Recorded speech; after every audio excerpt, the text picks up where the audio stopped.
जय हिंद साथियों, नमस्कार। स्वागत है मित्र आप सभी का आपके अपने चैनल पर। तो आप लोग फटाफट लाइव आ जाएं। क्लास स्टार्ट हो चुकी है जो कि Uttar Pradesh police assistant operator, head operator तथा रेडियो ऑपरेटर के लिए चलाई जा रही है मित्र। और ये हिंदी का टेस्ट नंबर 27 है। इससे पहले मैंने 26 तक अच्छे से कंप्लीट कर लिया है। अगर आपने नहीं देखा है तो चैनल की प्लेलिस्ट में जाकर क्रमवार अध्ययन कर ले। काफी ज्यादा बेहतरीन टेस्ट चलाया जा रहा है जो कि उत्तर प्रदेश पुलिस कांस्टेबल के लिए भी और Uttar Pradesh police assistant operator, head operator तथा रेडियो ऑपरेटर के लिए काफ़ी ज़्यादा हेल्पफुल क्लास रहने वाली है। आज की क्लास जो है मित्र काफ़ी ज़्यादा इंपॉर्टेंट है, इसलिए सभी भाई बहन मिलकर क्लास को शेयर कर दो। और जिस भाई बहन ने क्लास को लाइक नहीं किया है प्लीज़ कर देंगे मित्र। तो चलिए क्लास को स्टार्ट करते हैं और फर्स्ट क्वेश्चन आपके सामने रखते हैं। सभी भाई बहन बताएंगे फर्स्ट का राइट आंसर क्या हो जाएगा।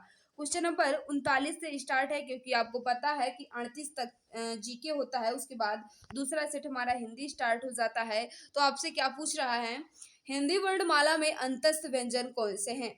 फटाफट बता दो मित्र, इसका राइट आंसर क्या होगा। हिंदी वर्णमाला में अंतस्थ व्यंजन कौन से हैं, फटाफट बता दो इसका राइट आंसर क्या होगा। कोई भी भाई बहन इसमें गलती नहीं करेगा, क्योंकि काफी ज्यादा इजी क्वेश्चन आपके सामने है। तो जो भी भाई बहन बता रहे हैं य और अलावा जो है ये अंतस्थ व्यंजन है, बिल्कुल सही बता रहे हो। ऑप्शन नंबर बी वाले सभी भाई बहन बिल्कुल सही हो जाएंगे। यार अलावा जो है मित्र ये अंतस्थ व्यंजन होते हैं। स श श ह जो है उसमें व्यंजन होते हैं। छत्र ज्ञ और स्र जो है मित्र ये संयुक्त व्यंजन के अंतर्गत आते हैं। च छ ज झ जो है ये तालव्य व्यंजन होते हैं। लेकिन आपसे यहाँ क्या पूछा गया था, अंतस्थ व्यंजन कौन से हैं। तो यार अलावा जो है मित्र ये अंतस्थ व्यंजन होते हैं। यही इसका राइट आंसर होगा। ऑप्शन नंबर बी बिल्कुल परफेक्ट हो जाएगा। क्वेश्चन नंबर सेकंड आपके सामने है। ये क्या पूछ रहा है, किस छंद में 26 मात्राएं होती हैं तथा 14 12 पर यति होती है। फटाफट बता दो इसका राइट आंसर क्या होगा मित्र। किस छंद में 26 मात्राएं होती हैं तथा 12 14 और 12 पर यति होती है। फटाफट बता दो इसका राइट आंसर क्या होगा। कोई भी भाई बहन इसमें गलती नहीं करेगा। तो बिल्कुल सही है, जो भी भाई बहन बता रहे हैं बिल्कुल सही बता रहे हो। गीतिका में 26 मात्राएं होती हैं मित्र तथा 14 12 पर यति होती है और ये सममात्रिक छंद होता है। अगर इसका एक उदाहरण बोला जाए मित्र, गीतिका का एक उदाहरण क्या हो जाएगा। हे प्रभु आनंद दाता ज्ञान हमको दीजिए, शीघ्र सारे दुर्गुणों को दूर हमसे कीजिए। यह जो है मित्र ये गीतिका का उदाहरण हो जाएगा, जिसमें 26 मात्राएं होती हैं तथा 14 और 12 पर यति होती है। तो यही इसका राइट आंसर होगा। ऑप्शन नंबर सी बिल्कुल परफेक्ट हो जाएगा। नेक्स्ट आपसे क्या पूछ रहा है, निम्नलिखित में से असंगत गलत विलोम शब्द युग्म कौन सा है। यानी आपसे पूछ रहा है, इसमें 4 विकल्प दिए गए हैं, किसमें विलोम की दृष्टि से कौन सा विकल्प जो है ये गलत है। ये आपसे पूछ रहा है, विलोम की दृष्टि से कौन सा विकल्प गलत लिखा गया है। सभी भाई बहन बता देंगे। क्वेश्चन नंबर 41 आपके सामने है। तो घात का प्रतिघात बिल्कुल सही बता रहे हैं। प्रसरण का संकुचन ये भी बिल्कुल सही है। खग का मृग बिल्कुल सही है। लेकिन शाश्वत का सदैव नहीं होता, शाश्वत का नश्वर होता है। तो जो भी भाई बहन बता रहे हैं ना, ऑप्शन नंबर सी में त्रुटि है। बिल्कुल सही बता रहे हो, शाश्वत का नश्वर होता है, सदैव नहीं होता। तो राइट आंसर क्या हो जाएगा। ऑप्शन नंबर सी वाले सभी भाई बहन बिल्कुल सही हो जाएंगे, क्योंकि शाश्वत का सदैव नहीं होता, नश्वर होता है। ऑप्शन नंबर सी बिल्कुल परफेक्ट हो जाएगा। नेक्स्ट आपसे क्या पूछ रहा है, क्वेश्चन नंबर 42 आपके सामने है। प्रश्न संख्या 42 और 43 के लिए है। जो दिए गए वाक्यों के लिए एक शब्द का चयन करें। वाक्य आपके सामने लिखा गया है, जो अपने स्थान या स्थिति से अलग ना किया जा सके उन्हें हम एक शब्दों में क्या कहेंगे। जो अपने स्थान या स्थिति से अलग ना किया जा सके उन्हें हम क्या कहते हैं मित्र। क्वेश्चन नंबर 42 आपके सामने, फटाफट बता दो इसका राइट आंसर क्या हो जाएगा। तो बिल्कुल सही अच्युत कहते हैं। ऑप्शन नंबर ये वाले सभी भाई बहन बिल्कुल सही हो जाएंगे। नेक्स्ट आपसे क्या पूछ रहा है, जीने की इच्छा को हम एक शब्द में क्या कहते हैं। जीने की इच्छा को हम एक शब्द में क्या कहते हैं, फटाफट बता दो। क्वेश्चन नंबर 43 का राइट आंसर क्या होगा। तो जीने की इच्छा को हम जिजीविषा कहते हैं। ऑप्शन नंबर बी बिल्कुल परफेक्ट हो जाएगा। जो भी भाई बहन हमारे बता रहे हैं जिजीविषा बिल्कुल सही बता रहे हो। जानने की इच्छा को जिज्ञासु कहते हैं, लेकिन जीने की इच्छा को जिजीविषा कहा जाता है। ऑप्शन नंबर बी बिल्कुल परफेक्ट हो जाएगा मित्र। नेक्स्ट आपके सामने है शाख्यागमन का सही संधि विच्छेद है। शाख्यागमन का सही संधि विच्छेद क्या हो जाएगा, फटाफट बता दो मित्र। क्वेश्चन नंबर 44 आपके सामने है। मित्र जिस भाई बहन ने क्लास को लाइक नहीं किया है, हम आपसे रिक्वेस्ट कर रहे हैं मित्र, अगर इस क्लास से आपको तनी भी हेल्प मिल रही हो तो प्लीज मित्र क्लास को लाइक कर दिया करो। और जो भी भाई बहन हमारे साथ नए हैं मित्र, चैनल को सब्सक्राइब कर बेल आइकन को प्रेस कर लेना ताकि क्लास की नोटिफिकेशन आपको मिलती रहे। तो क्या पूछ रहा है, संख्या आगमन का सही संधि विच्छेद। तो जो भी भाई बहन बता रहे हैं बिल्कुल सही बता रहे हैं, सखी प्लस आगमन हो जाएगा जिसमें यड़ संधि होगी। संख्या आगमन में यड़ संधि हो जाएगी और इसका संधि विच्छेद जो है ये सखी प्लस आगमन होगा। ऑप्शन नंबर ये बिल्कुल परफेक्ट हो जाएगा। नेक्स्ट आपसे क्या पूछ रहा है, जहां किसी सामान्य बात का विशेष बात से तथा विशेष बात का सामान्य बात से समर्थन किया जाए वहां कौन सा अलंकार होगा। यानी किस अलंकार की ये परिभाषा दी गई है, यह आपसे पूछ रहा है। जहां किसी सामान्य बात का विशेष बात से तथा विशेष बात का सामान्य बात से समर्थन किया जाए वहां कौन सा अलंकार होता है मित्र, फटाफट बता दो। इसका राइट आंसर क्या हो जाएगा, कोई भी मित्र इसमें गलती नहीं करेगा। तो बिल्कुल सही है, अर्थांतरन्यास अलंकार होता है जहां किसी सामान्य बात का विशेष बात से तथा विशेष बात का सामान्य बात से समर्थन किया जाता है, वहाँ अर्थांतरन्यास अलंकार होता है मित्र। अगर इसकी उदाहरण की बात की जाए मित्र तो क्या हो जाएगा, एक उदाहरण दे देते हैं। जैसे जो रहीम उत्तम प्रकृति का कर सकत कुसंग, चंदन विष व्यापत नहीं लुप्टे रहत भुजंग, इसमें अर्थांतरन्यास अलंकार हो जाएगा क्योंकि यहाँ सामान्य बात का विशेष बात से तथा विशेष बात का सामान्य बात से समर्थन किया जा रहा है। तो यही इसका राइट आंसर हो जाएगा, ऑप्शन नंबर सी बिल्कुल परफेक्ट हो जाएगा। नेक्स्ट आपसे क्या पूछ रहा है, अशुद्ध वाक्य का चयन कीजिए। कौन सा वाक्य इसमें अशुद्ध रूप से लिखा गया है, फटाफट बता दो मित्र। क्वेश्चन नंबर 46 का राइट आंसर क्या हो जाएगा, सभी भाई बहन बताएंगे मित्र, गलती नहीं करना है, सोच समझकर क्वेश्चन नंबर 46 का राइट आंसर बताना है। तो बिल्कुल सही है, जो भी भाई बहन बता रहे हैं अशुद्ध अंश पूछ रहा है ना, अशुद्ध वाक्य पूछ रहा है। तो जो भी भाई बहन बता रहे हैं माता पिता पूजनीय, बिल्कुल सही बता रहे हैं। पूजनीय की वर्तनी जो है आपको शुद्ध लग रहा होगा, लेकिन पूजनीय की वर्तनी जो है इस तरह शुद्ध होता है। तो क्या होगा, यही गलत है, यानी ऑप्शन नंबर बी बिल्कुल परफेक्ट हो जाएगा क्योंकि पूजने की वर्तनी जो है यहाँ शुद्ध लिखी गई है, यही इसका राइट आंसर होगा मित्र। ऑप्शन नंबर बी बिल्कुल परफेक्ट हो जाएगा। आप लोग सोचते हैं पूजने की वर्तनी जो है बिल्कुल शुद्ध लिखी गई है, लेकिन शुद्ध नहीं है मित्र। पूजने की वर्तनी जो है यह शुद्ध रूप से लिखी गई है, यही इसका राइट आंसर हो जाएगा।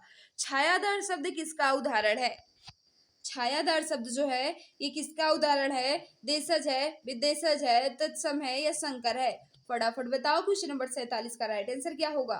तो जो भी भाई बहन हमारे बता रहे हैं शंकर शब्द है, बिल्कुल सही बता रहे हो, ऑप्शन नंबर डी वाले सभी भाई बहन बिल्कुल सही हो जाएंगे। नेक्स्ट आपसे क्या पूछ रहा है, इसका राइट आंसर बताना है। क्वेश्चन नंबर 48 आपके सामने है।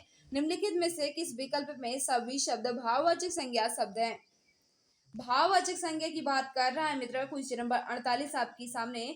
किस विकल्प में सभी शब्द जो है ये भाववाचक संज्ञा के अंतर्गत आते हो, फटाफट बताओ। इसका राइट आंसर क्या हो जाएगा। तो जो भी भाई बहन हमारे बता रहे हैं रशीला, कड़वाहट, बुढ़ापा, उन्नत, बिल्कुल सही बता रहे हो, ऑप्शन नंबर सी वाले सभी भाई बहन बिल्कुल सही हो जाएंगे। रशीला, कड़वाहट, बुढ़ापा, उन्नति जो है ये सब भाववाचक संज्ञा के अंतर्गत आती है मित्र। ऑप्शन नंबर सी बिल्कुल परफेक्ट हो जाएगा, ऑप्शन नंबर सी वाले सभी भाई बहन बिल्कुल सही हो जाएंगे। नेक्स्ट आपसे क्या पूछ रहा है, नीचे लोकोक्तियां और उनके अर्थ दिए गए हैं, इनमें गलत अर्थ वाले लोकोक्ति का चयन कीजिए। यानी आपसे पूछ रहा है लोकोक्ति दिया गया है, उसके सामने उसका अर्थ दिया गया है, किसमें लोकोक्ति का सही अर्थ नहीं लिखा गया है वह विकल्प का चयन कर आपको बताना है। किस विकल्प में लोकोक्ति का सही अर्थ नहीं दिया गया है वही विकल्प आपको बताना है जिसमें गलत दिया गया हो, फटाफट बता दो। इसका राइट आंसर क्या हो जाएगा। आगे नाथ न पीछे पगहा यानी बंधनहीन, बिल्कुल सही बता रहे हो, इसमें तो बिल्कुल सही लिखा गया है। तीन तेरह होना का अर्थ क्या होता है, संगठित होना। नहीं नहीं, तीन तेरे का अर्थ तो संगठित होना नहीं होता है मित्र। क्या होता है फिर? तीन तेरे होना लोकोक्ति का अर्थ होता है मित्र अस्त व्यस्त होना। तो यही इसका राइट आंसर हो जाएगा, क्योंकि इसी में त्रुटि है, इसी में गलती है। ऑप्शन नंबर बी बिल्कुल परफेक्ट हो जाएगा, बाकी तीनों में बिल्कुल शुद्ध रूप से लिखा गया है। नेक्स्ट आपसे क्या पूछ रहा है? गूलर का फूल होना मुहावरे का सही अर्थ है। गूलर का फूल होना मुहावरे का सही अर्थ क्या हो जाएगा? क्वेश्चन नंबर 50 आपके सामने, फटाफट बताओ इसका राइट आंसर क्या होगा। तो जो भी भाई बहन हमारे बता रहे हैं दुर्लभ वस्तु, बिल्कुल सही बता रहे हो। गुल्लर का फूल होना मुहावरे का जो उचित अर्थ हो जाएगा वो दुर्लभ वस्तु होती है। ऑप्शन नंबर सी बिल्कुल परफेक्ट हो जाएगा।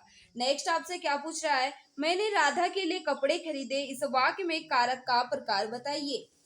मैंने राधा के लिए कपड़े खरीदे, इस वाक्य में कारक कौन सा है? फटाफट बता दो इसका राइट आंसर क्या हो जाएगा।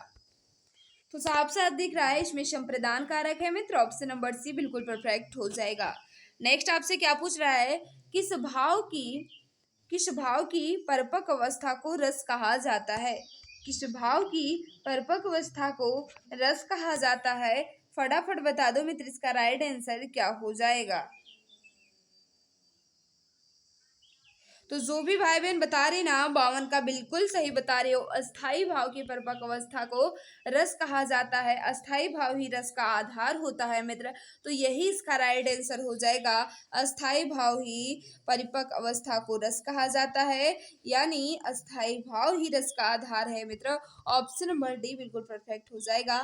तिरंगा में कौन सा समास है? काफी ज्यादा इजी क्वेश्चन आपके सामने है। तिरंगा में कौन सा समास है? तो जो भी भाई बहन हमारे बता रहे ना तिरंगा में द्विगु समास है, क्योंकि पहला पद जो है ये संख्यावाची है। बिल्कुल सही बता रहे हो। ऑप्शन नंबर बी वाले सभी भाई बहन बिल्कुल सही हो जाएंगे। नेक्स्ट आपसे क्या पूछ रहा है? अभ्यंतर का सही अर्थ है। अभ्यंतर का सही अर्थ क्या हो जाएगा? फटाफट बता दो। क्वेश्चन नंबर 54 आपके सामने है। तो जो भी हमारे भाई बहन बता रहे हैं किसी वस्त्र का भीतरी भाग को अभ्यंतर कहा जाता है, बिल्कुल सही है। ऑप्शन नंबर डी वाले सभी भाई बहन बिल्कुल सही हो जाएंगे। किसी वस्तु का भीतरी भाग को अभ्यंतर कहते हैं, और अभ्यंतर का विलोम जो है ये बाह्य हो जाएगा। तो बाह्य किसे कहते हैं? किसी वस्तु के बाहरी भाग को बाह्य कहते हैं। तो राइट आंसर क्या होगा मित्र? ऑप्शन नंबर डी बिल्कुल परफेक्ट हो जाएगा। किस क्षेत्र की बोली को काशिका कहा गया है? किस क्षेत्र की बोली को काशिका कहा गया है? फटाफट बता दो इसका राइट आंसर क्या हो जाएगा। सभी भाई बहन बताएंगे। तो बिल्कुल सही है। जो भी भाई बहन हमारे बता रहे हैं आर्य भाषा से विकसित हुई है काशिका, जो कि कहाँ है? वाराणसी में बोली जाती है। ऑप्शन नंबर सी वाले सभी भाई बहन बिल्कुल सही हो जाएंगे। नेक्स्ट आपके सामने है समूहार्थक शब्द को चिन्हित कीजिए। समूहार्थक शब्द को चिन्हित करना है। फटाफट बता दो इसका राइट आंसर क्या होगा मित्र। क्वेश्चन नंबर 56 आपके सामने है। सभी भाई बहन बताएंगे मित्र, गलती नहीं करना है। तो बताओ मित्र इसका राइट आंसर क्या होगा। समूहार्थक शब्द को चिन्हित करना था। फटाफट बताएंगे 56 का राइट आंसर क्या होगा। कोई भी मित्र इसमें गलती नहीं करेगा। समूहार्थक शब्द पूछ रहा है तो स्तवक बिल्कुल इसका राइट आंसर हो जाएगा, क्योंकि स्तवक जो है किसे कहते हैं? फूलों की गुच्छा को स्तवक कहा जाता है। तो यही इसका राइट आंसर होगा मित्र।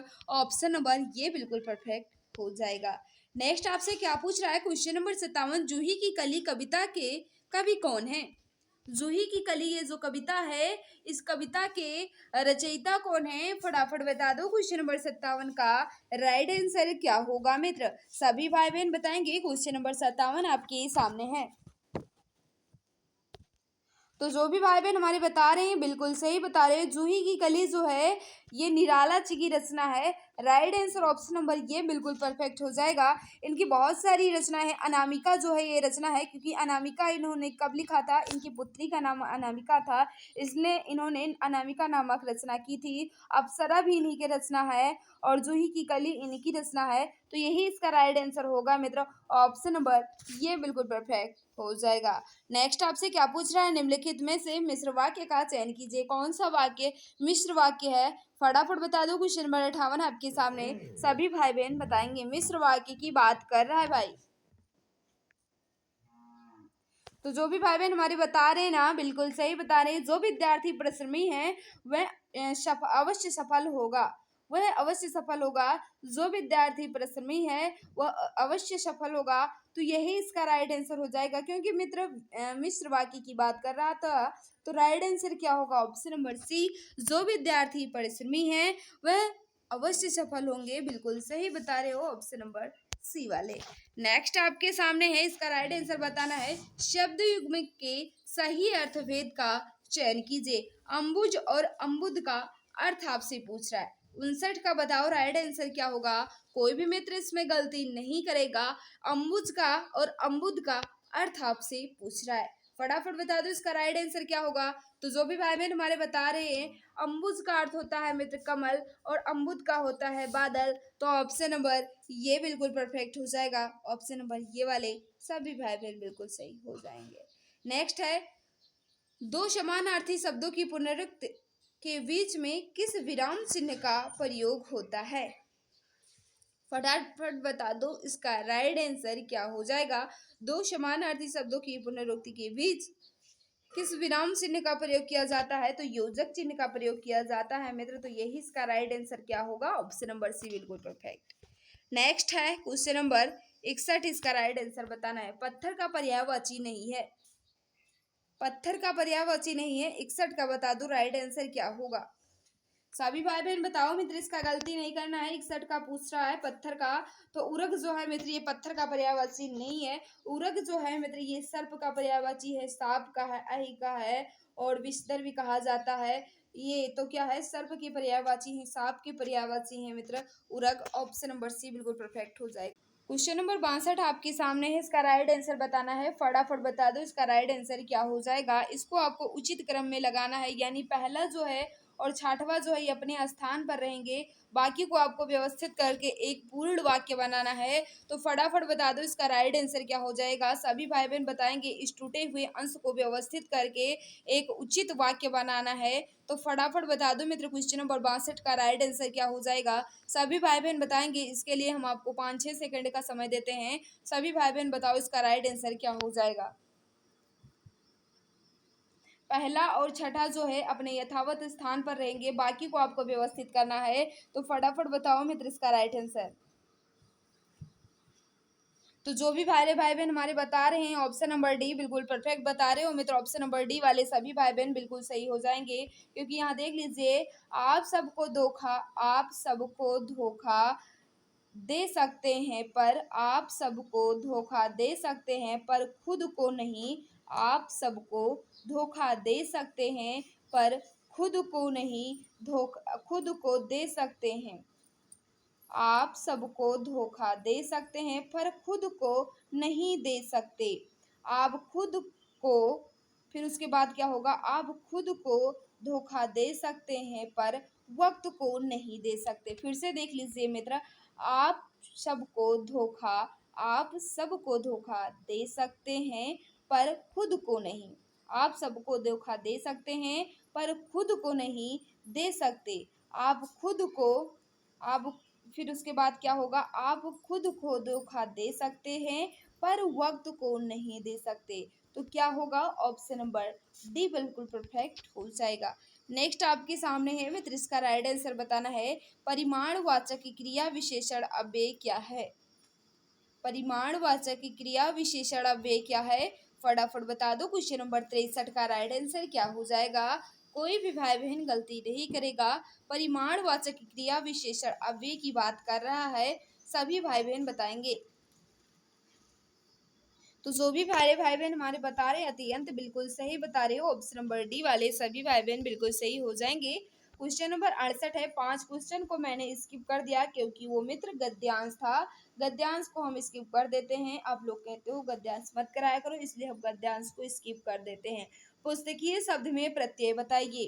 पुस्तकीय में प्रत्यय कौन सा है? फटाफट बता दो। क्वेश्चन नंबर 68 का राइट आंसर क्या हो जाएगा। तो जो भी भाई बहन हमारे बता रहे हैं ना, बिल्कुल सही हो जाएगा। ये प्रत्यय है। ऑप्शन नंबर सी बिल्कुल परफेक्ट हो जाएगा। नेक्स्ट आपसे पूछ रहा है क्वेश्चन नंबर 69, क्या पूछ रहा है मित्र? वाक्य में त्रुटिपूर्ण भाग का चयन कीजिए। यदि कोई त्रुटि ना हो तो भाग डी को चिन्हित कीजिए। इसमें पूछ रहा है, एक वाक्य दिया गया है, इसमें पूछ रहा है किस अंश में त्रुटि है, किस भाग में त्रुटि है, उसको चिन्हित करना है। अगर कोई त्रुटि नहीं है तो ऑप्शन नंबर डी को चिन्हित करना है। फटाफट बता दो इसका राइट आंसर क्या होगा मित्र। क्वेश्चन नंबर 69 आपके सामने है।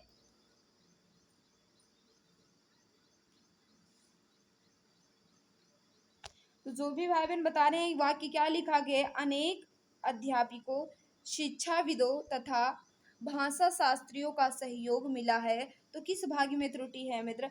अनेक अध्यापकों, अध्यापकों नहीं होगा क्योंकि अनेक जो है ये बहुवचन है तो इसके साथ बहुवचन संज्ञा नहीं आएगी, इसलिए क्या होगा, अनेक अध्यापक होना चाहिए था, अध्यापकों नहीं होगा क्योंकि ऑलरेडी अनेक जो है ये बहुवचन है मित्र। तो ऑप्शन नंबर ये में त्रुटि है, यही इसका राइट आंसर हो जाएगा। ऑप्शन नंबर ये बिल्कुल परफेक्ट होगा। निम्नलिखित में से कौन सी पुस्तक प्रेमचंद द्वारा लिखित नहीं है? प्रेमचंद जी द्वारा लिखित नहीं है, ये आपसे पूछ रहा है। फटाफट बताओ इसका राइट आंसर क्या होगा। तीन जो है मुंशी प्रेमचंद जी की रचना है, एक नहीं है, तो फटाफट बताओ कौन सी नहीं है। तो जो भी प्यारे भाई बहन बता रहे हैं जयशंकर प्रसाद जी की है। ध्रुवी स्वामिनी बिल्कुल सही बता रहे हो। ऑप्शन नंबर डी वाले सभी भाई बहन बिल्कुल सही हो जाएंगे। कायाकल्प, रंगभूमि और कर्मभूमि ये सब जो है मुंशी प्रेमचंद जी की रचना है, लेकिन ध्रुव स्वामिनी जो है जयशंकर प्रसाद जी की रचना है। ऑप्शन नंबर डी बिल्कुल परफेक्ट हो जाएगा। नेक्स्ट आपसे क्या पूछ रहा है, निम्नलिखित में से कौन अष्टछाप का कवि है? निम्नलिखित में से कौन अष्टछाप का कवि है? फटाफट बताओ मित्र इसका राइट आंसर क्या होगा। कोई भी भाई बहन इसमें गलती नहीं करेगा, काफी ज्यादा इंपॉर्टेंट क्वेश्चन आपके सामने है। अष्टछाप की कवि की बात कर रहा है, तो जो भी भाई बहन बता रहे हैं सूरदास जी बिल्कुल सही बता रहे हो। अष्टछाप की कवि जो है ये सूरदास जी हैं। ऑप्शन नंबर कौन सा हो जाएगा? ऑप्शन नंबर बी बिल्कुल परफेक्ट हो जाएगा। अष्टछाप के आठों कवियों को नाम आपसे पूछा जा सकता है, आठों की नहीं पूछा जा सकता, लेकिन इस तरह पूछा जा सकता है कि इनमें से कौन से अष्टछाप के कवि, जैसे यहाँ सूरदास दे दिया गया है, आठों में से किसी का अन्य नाम दे दिया जा सकता है। तो याद रखना, कुंभन दास जी थे, सूरदास जी थे, कृष्णदास जी थे, परमानंद दास जी थे, गोविंद स्वामी थे, नंददास जी थे, कौन से छित स्वामी जी थे और चतुर्भुज दास जी थे। ये 8 ही कवि हैं अष्टछाप के मित्र। तो याद रखना क्या हो जाएगा, ऑप्शन नंबर बी बिल्कुल परफेक्ट हो जाएगा। अष्टछापिका कब पूछा गया था? तो सूरदास जी इसका राइट आंसर होगा। ऑप्शन नंबर बी बिल्कुल परफेक्ट हो जाएगा। क्वेश्चन नंबर 72 आपके सामने है। क्या पूछ रहा है? वह बहुत मधुर गाता है, इनमें प्रविशेषण शब्द का चयन कीजिए। प्रविशेषण की बात कर रहा है मित्र, ध्यान दीजिएगा। जो विशेषण की विशेषता बताते हैं उन्हें हम प्रविशेषण कहते हैं। तो फटाफट बताओ इसका राइट आंसर क्या होगा। क्वेश्चन नंबर 72 आपके सामने है। तो जो भी भाई बहन बता रहे बहुत जो है ये प्रविशेषण है, बिल्कुल सही बता रहे हो। वह बहुत मधुर गाता है, इसमें बहुत जो है ये प्रविशेषण है क्योंकि ये विशेषण की विशेषता बताता है मित्र। ऑप्शन नंबर बी बिल्कुल परफेक्ट हो जाएगा। नेक्स्ट आपसे क्या पूछ रहा है, निम्नलिखित में से किसको साहित्य अकादमी पुरस्कार मिला? साहित्य अकादमी पुरस्कार किसे मिला? चार ऑप्शन आपके सामने दे दिए गए हैं, फटाफट बताओ इसका राइट आंसर क्या होगा। तो जो भी भाई बहन हमारे बता रहे नामवर सिंह को साहित्य अकादमी पुरस्कार से नवाजा गया था। कब दिया गया था मित्र? याद रखना 1971 में दिया गया था। ऑप्शन नंबर ये बिल्कुल परफेक्ट हो जाएगा। नेक्स्ट आपसे पूछ रहा है, इसका राइट आंसर बताना है। ज्ञानपीठ पुरस्कार किस भाषा से संबंधित है? ज्ञानपीठ पुरस्कार जो है ये किस भाषा से संबंधित है? फटाफट बता दो इसका राइट आंसर क्या होगा। क्वेश्चन नंबर 74 आपके सामने है। ज्ञानपीठ पुरस्कार जो है किस भाषा से संबंधित है? तो संविधान की 8वीं अनुसूची की सभी भाषाओं से संबंधित है। तो क्या होगा? ऑप्शन नंबर डी बिल्कुल परफेक्ट हो जाएगा। इसकी स्थापना जो कभी हुई, यानी ज्ञानपीठ पुरस्कार की स्थापना जो कभी हुई, तो याद रखना 1965 में हुई थी। राइट आंसर क्या होगा? ऑप्शन नंबर डी बिल्कुल परफेक्ट हो जाएगा। संविधान की 8वीं अनुसूची की सभी भाषाओं से मिलता है ज्ञानपीठ पुरस्कार, बिल्कुल सही बता रहे हो। नेक्स्ट आपके सामने है, किस छंद में 4 चरण और प्रत्येक चरण में 16 मात्राएं होती है वह कहलाता है? जिस छंद में 4 चरण हो और प्रत्येक चरण में 16 मात्राएं हो उन्हें कौन सा छंद कहते हैं? फटाफट बताओ। क्वेश्चन नंबर 75 का राइट आंसर क्या होगा। तो जो भी प्यारे भाई बहन हमारे बता रहे हैं चौपाई कहते हैं, बिल्कुल सही बता रहे हो। ऑप्शन नंबर डी वाले सभी भाई बहन बिल्कुल सही हो जाएंगे। जो भी प्यारे भाई बहन हमारे बता रहे हो ऑप्शन नंबर डी बिल्कुल परफेक्ट हो जाएगा। मित्र यहाँ मैंने हिंदी की क्लास को कंप्लीट कर लिया है। क्लास आपको कैसी लगी कमेंट बॉक्स में ज़रूर बताना और आज की क्लास में आपका स्कोर कैसा रहा ये भी बता देना और क्लास कैसी भी लगी हो कमेंट बॉक्स में ज़रूर बताना मित्र। और जिस भाई बहन ने क्लास को लाइक नहीं किया हो, हम एक बार फिर से उनसे रिक्वेस्ट करना चाहते हैं, अगर मित्र इस क्लास से आपको तनिक भी हेल्प मिल रही हो तो प्लीज़ क्लास को लाइक कर दिया करो। और जो भी भाई बहन हमारे साथ नए हैं मित्र, चैनल को सब्सक्राइब कर बेल आइकन को प्रेस कर लेना ताकि क्लास की नोटिफिकेशन मिलती रहे। क्लास में आपको स्कोर कितना चेंज हुआ है, यानी आपका स्कोर कितना रहा आज की इस क्लास में, कमेंट बॉक्स में ज़रूर बताना मित्रों। अब सरकारी नौकरी पाना हुआ और भी आसान। अब आपका सपना होगा अपना। जी हाँ, अगर आप किसी भी गवर्नमेंट जॉब जैसे UP police constable, assistant operator, head operator या फिर रेडियो ऑपरेटर या यूपी लेखपाल या किसी भी गवर्नमेंट जॉब की तैयारी कर रहे हैं तो आपके लिए सुनहरा मौका है। आप YouTube channel exam Guruji by Arvind sir के साथ जुड़कर अपनी तैयारी को और भी परफेक्ट बना सकते हैं। इस चैनल के माध्यम से आपको free live classes, recorded classes और गवर्नमेंट जॉब के नोटिफिकेशन आपको टाइम टू टाइम अपडेट मिला करेंगे। इसके अलावा सारी क्लासेस के पीडीएफ, हैंड रिटन नोट्स और बुक्स बिल्कुल फ्री में Telegram channel exam Guruji by Arvind sir पर मिलेगा। इसके लिए आप टेलीग्राम पर सर्च करें exam Guruji by Arvind sir और फाइल वाले ऑप्शन पर क्लिक करके हर एक क्लास की पीडीएफ, हैंड रिटन नोट्स एवं बुक्स को बिल्कुल फ्री में पा सकते हैं। गाइज, अगर आप मुझे इंस्टाग्राम पर फॉलो करना चाहते हैं तो इंस्टाग्राम पर सर्च करें अरविंद जायसवाल 000 और वहाँ पर भी मुझे डीएम कर सकते हैं। कोई भी समस्या है तो वहाँ पर भी आप मुझसे संपर्क करना चाहते हैं तो संपर्क कर सकते हैं। इसके अलावा अगर आप फेसबुक पेज को लाइक करना चाहते हैं तो exam Guruji by Arvind sir के नाम से फेसबुक पेज है, उसको भी आप लाइक एवं फॉलो कर सकते हैं। तो मेरे प्यारे भाई बहन, आप जुड़े रहिए exam Guruji by Arvind sir के साथ, क्योंकि अब आपका सपना होगा अपना।